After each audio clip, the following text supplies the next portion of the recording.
This is the time to pick you and kids. It's not Mardi Gras Mambo time yet. You have another week to go. Oh, you know that song clip? Aaron Neville, 1959. Great tune, Smitty smiled. All right, Mr. Know-It-All, Little Miss Texas. You want to go to lunch? Where's the rest of the nuts in this department?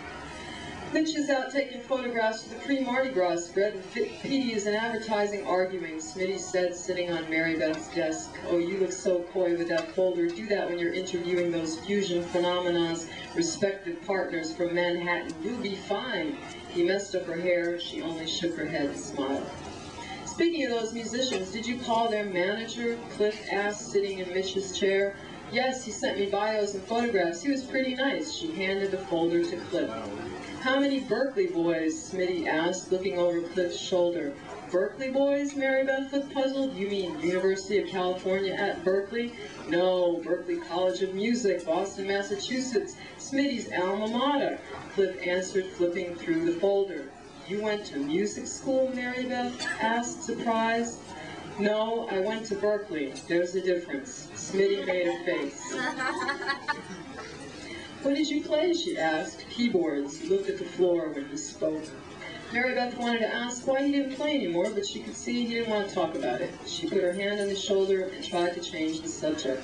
So where are we going for lunch? I'm starving, Cliff. I'll break in my expense account. If we take Mitch and Petey, we could file this under department meeting. Let's go to the Oyster House. They'll let us in dressed like this for lunch. Exactly 12 hours later, Mary Beth was ready to try to go to sleep. She'd already washed her face and flossed and brushed her teeth when the phone rang. She answered on the first ring. Hey, Martin's with a Z. What are you up to? I'm going to bed. Where are you? On the corner at Dumaine and St. Anne. Can I come over? Sure. Something was wrong. She could tell by the sound of Smitty's voice. When he came upstairs, he was carrying a slender brown paper bag. Glenlivet. Not my favorite, but it'll have to do. Get 2 glasses. Oh, I don't like scotch, she said. Oh, have a shot. Drinking this is easier than listening to those obnoxious records. They didn't like that either. She didn't say anything and got 2 glasses. Hers she filled with ice. He poured 2 shots and put the bottle between them on the oak table. I wanted to apologize, he said, looking at the liquor in front of them. About what? She asked. About teasing you incessantly about Reed Fallon. Oh, that's all right. She sat with her feet drawn up towards her chest. I didn't think you were serious. Well, I care about you. We all do, he quickly added. I can't imagine the office without you. Thanks, that's a real nice thing to say. He drank some more of his scotch. You know, you're an enigma. I've worked with you for almost 2 years, and I don't know what makes you sad. And I found out today what your sadness is. You didn't make it as a jazz musician. Is that why you came over? She looked at his dark eyes. Well, maybe, but I also wanted to see you drunk, he smirked. I was thinking about you. I've never heard you mention anyone you were seeing, and I don't understand why. He finished his first shot and poured another. It's real simple, she answered. There isn't anyone. I'm scared. What did Tom do to you? He put the bottle down on the table. Do you really want to know? She asked. Yeah, I do. She picked up the glass in front of her and stirred the mixture of whiskey and melting ice with her finger. She took a swallow and remembered how much she didn't like scotch.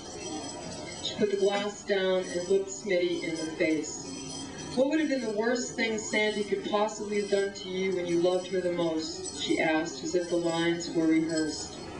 Slept with another man, was his answer. And what would have made that even uglier? Her long auburn hair hung over her right shoulder. When it caught the light, he could see the copper in it. Seeing that, he answered. She picked up her shot glass again and took another swallow. It tasted even worse. Shit, can I ask you what you did? Now he watched her with great interest. I did something very stupid. I told Tom to get dressed and to help his friend with her clothes, and I waited in the same room with my hand over my mouth and the tears coming down my face. You know, Smitty, I'm not a real dramatic person. I had a real pleasant childhood for the most part. I never imagined Tom would do that to me. What happened then, he asked. There was a lot of crying and explanations that amounted to shit. We were in Cheyenne. It was during Frontier Days. That's the big rodeo. Did I ever tell you that Tom was a rodeo rider? Yeah, you did, and a cowboy and a blacksmith. Well, he always wanted to ride in that rodeo, so finally he got to go to Frontier Days. We were living in Lockhart, Texas then, in this big haunted house. I was working in Austin. It's about an hour drive, and Tom was working as a blacksmith. He traveled a lot, all over Texas, so I didn't see him very often. Oh, there's more to the story. She took a breath and finished her scotch. When Smitty went to refill her glass, she didn't stop him. This is the hardest part. I try not to think about this. She bit her bottom lip before going on. I was pregnant and lost the baby. There were complications and I was in physical pain, not to mention the sadness that accompanied it, and I didn't want to have sex. She looked at the table. That's all right, you know, he said. That's not weird, but he made you feel guilty about it, right? Smitty asked. Oh yeah, and it wasn't just my lack of sexual desire he made me feel guilty about the baby. He said I shouldn't have been driving 2 hours a day back and forth to Austin, and that I should have been satisfied to have him as the breadwinner. I told him that staying at home would kill me. I wasn't brought up to be a housewife, and that I liked working on a newspaper. So that divided us. I lost the baby in the spring. He went to Cheyenne in early July. The plan was for me to go to Rawlins to see my family, and I'd meet him in Cheyenne in late July. I got there a day early because my stepmother was going to the reservation to see her father. She gave me a ride to Cheyenne, and I went to the place where Tom was staying. I've already told you the rest. She drank some of her second shot. Smitty looked at her. She was looking towards the windows. They faced the street, and light was coming in through them. She rested her chin on her knees. Her long hair fell over her shoulders and covered her face. Did you hold the baby? He asked in almost a whisper. Yes, it was a girl. We buried her in Texas. Did you cry? Oh yeah, I was just thinking that I must seem so cold now. But I cried then. I didn't know I had it in me to cry so much until that happened. When I walked in on Tom, I couldn't stop crying for about 2 days. I was so helpless. I was stuck in Cheyenne without a way out. My brother Doug lives there, but of course he wasn't home. I couldn't reach my stepmother. My father was in Montana, and my other brother Bobby, who lives in Laramie, came to get me, but that wasn't for another 3 hours. Did you talk to Tom that day? He asked. I had nothing to say, she answered. He did all the talking. I just kept saying that I wanted to get out of Cheyenne. We talked later. We even went back to Texas together. I wanted to forgive him, but every time he would try to touch me, I'd remember what I had seen, and I would feel like throwing up.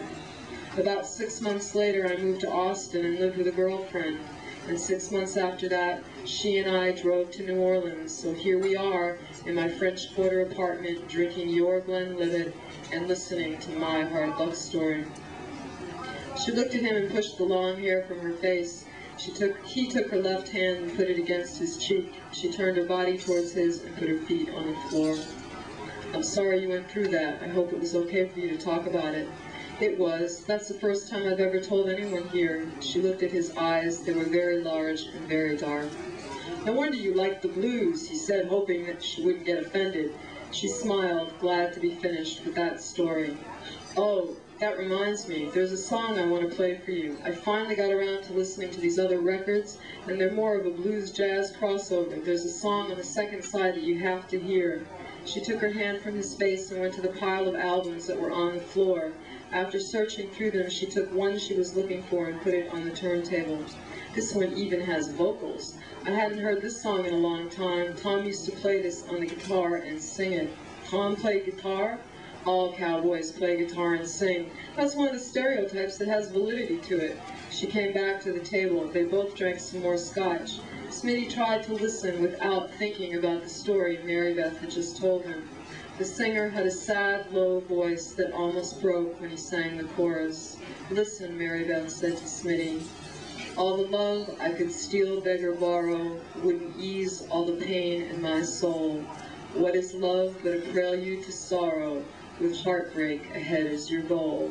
Here I go, now you know why I'm leaving. I've got the blues, what can I lose? Goodbye. She went over to the stereo and took the record off. Isn't that true, she asked, and came back to the table. Unfortunately, yeah, he answered. Hey, why don't we go out? I'll pretend I'm Dylan. Fallon, she laughed. Dylan, Fallon, Mullen, what's the difference? They all sound the same in the end. Anyway, I'll be Fallon, and we'll practice for your date.